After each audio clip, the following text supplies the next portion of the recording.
আটাইতকৈ দীঘল সেতু মানে ব্ৰিজ বৰ্তমান ভাৰতৰ আটাইতকৈ দীঘল আৰু প্লাছ আপোনাৰ যিটো নেকি সাগৰ আৰু চি ব্ৰিজ মানে লংগেষ্ট চি ব্ৰিজ বুলি ক'ব পাৰি।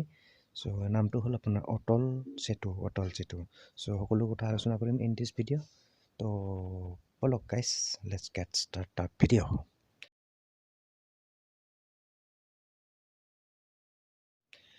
চ' অটল সেতু তো এইটো আপোনাৰ লঞ্চ মানে এইটো ইন'গ্ৰেট কৰিলে আপোনাৰ নৰেন্দ্ৰ মোদীয়ে আপোনাৰ 12 তাৰিখত ইয়াতে লিখা আছে গোটেই 1 জানুৱাৰী 12 PM minister Narendra Modi schedule to visit আৰু যিয়ে নহওক এইটো 12 তাৰিখে আপোনাৰ ইন'গ্ৰেট মানে উদ্বোধন কৰিলে আপোনাৰ নৰেন্দ্ৰ মোদীয়ে আপোনাৰ 12 তাৰিখে এইখন অটল সেতু আৰু ইয়াৰ দৈৰ্ঘ্যটো মানে আৰু গাইছ এইখনে হ'ল অটল সেতু আপুনি দেখি আছে স্ক্ৰীনত।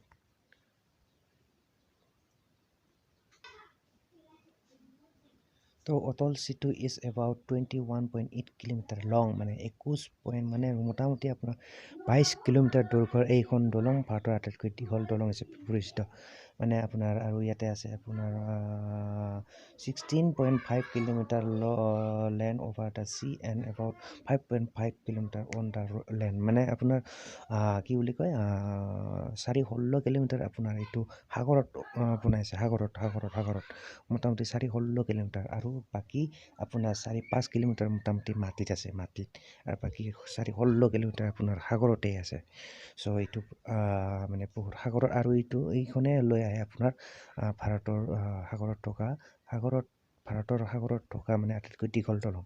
এনেও দীঘল দলং আপোনাৰ এইখনে আৰু মানে সাগৰত থকা ভাৰতৰ আটাইতকৈ দীঘল দলং এইখনে মানে আপোনাৰ অটল সেতু আৰু ইয়াৰ ফুল নামটো হ'ল আপোনাৰ এইটো কি কয় এইটো অটল বিহাৰী বাজপেয়ী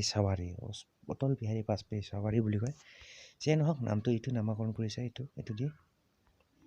চ' এইখন আছিলে আপোনাৰ আটাইতকৈ দীঘল দলং আৰু এটা কথা গাইছ এইখন যে দলং দেখি আছে এইখন দলং আপোনাৰ মানে 6টা লেনযুক্ত একফালে 3টা আৰু একফালে 3টা মানে টোটেল 6টা লেন মানে 6টা ৰাস্তা থাকিব এই দলংখনত মানে ইফালে 3টা একফালে 3টা মানে লেফ্ট চাইডে 3টা আৰু ৰাইট চাইডে 3টা মানে 3টা মানে টোটেল 6টা ৰাস্তা থাকিব এই দলংখনত মানে।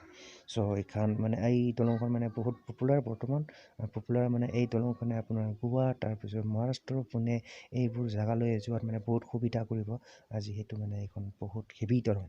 যে নহওক এইখন ভাৰতৰ নাম্বাৰ 1ত আহি গ'ল এইখন দলঙে বৰ্তমান ভাৰতৰ আটাইতকৈ দীঘল দলং নামত। ঠিক আছে।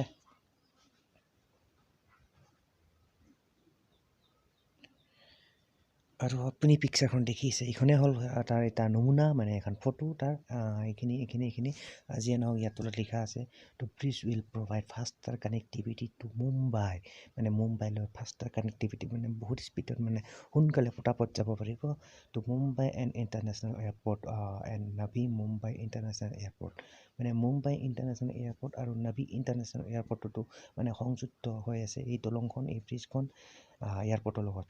ঠিক আছে। Reducing the travel time to Mumbai এইটো লিখা আছে পুনে গোৱা এণ্ড চাউথ ইণ্ডিয়া এই 3টা জেগাত মানে সোনকালে এইটো সহজতে যাব পাৰিব। আগতে অকণমান প্ৰব্লেম হৈছিল এতিয়া মানে ফাষ্ট যাব পাৰিব কোনো কথা নাই। চ' এইখিনি লিখিছিলে এইটো আপোনাৰ মানি কণ্ট্ৰল নামৰ ৱেবছাইটটো আৰু এইটো যিহেতু অলৰেডি আপোনাৰ ইন'গ্ৰেট কৰা হৈ গ'ল আজি 12 জানুৱাৰী আছিলে ইন'গ্ৰেট ডেট এটা লিখা আছে অন 12 ফেব্ৰুৱাৰী নৰেন্দ্ৰ মোদী ইন'গ্ৰেট কৰিছিলে। ঠিক আছে। চ' এইখিনি আছিল আপোনাৰ মানি কণ্ট্ৰল হয় এইটো অটল সেতু ইন'গ্ৰেশ্যনটো মাত্ৰ ইয়াতে লিখিছে এনেকৈ। চ' এইখিনি আছিল আপোনাৰ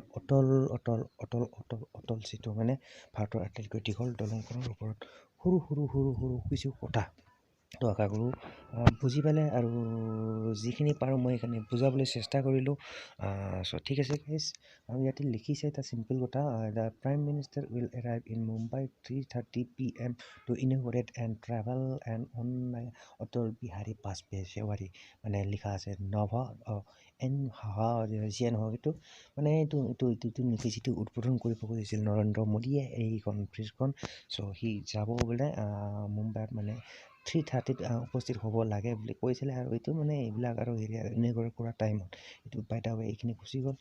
ঠিক আছে কিন্তু ডিটেইলছ মেইন কথাটো হ'ল আপোনাৰ এই অটল সেতুৰ যিখিনি জানিব লগা কথা আশা কৰোঁ সেইখিনি গোটেই বুজি পালে মানে কিমানটা ৰাস্তা আছে এই দলংখনৰ কিমান দীঘল আৰু সাগৰত কিমান অৱস্থিত মাটিত কিমান বনাইছে চ' সেইখিনি যিখিনি জানিব লাগে সেইখিনি কথা কোনো গম পালে ঠিক আছে তো গাইজ আশা কৰোঁ ভিডিঅ'টো চাই ভাল পালে আৰু যদি ভাল পালে do like and don't forget to subscribe my YouTube channel तो मिलते हैं गाइस फिर नेक्स्ट वीडियो पर bye guys and see you in the next video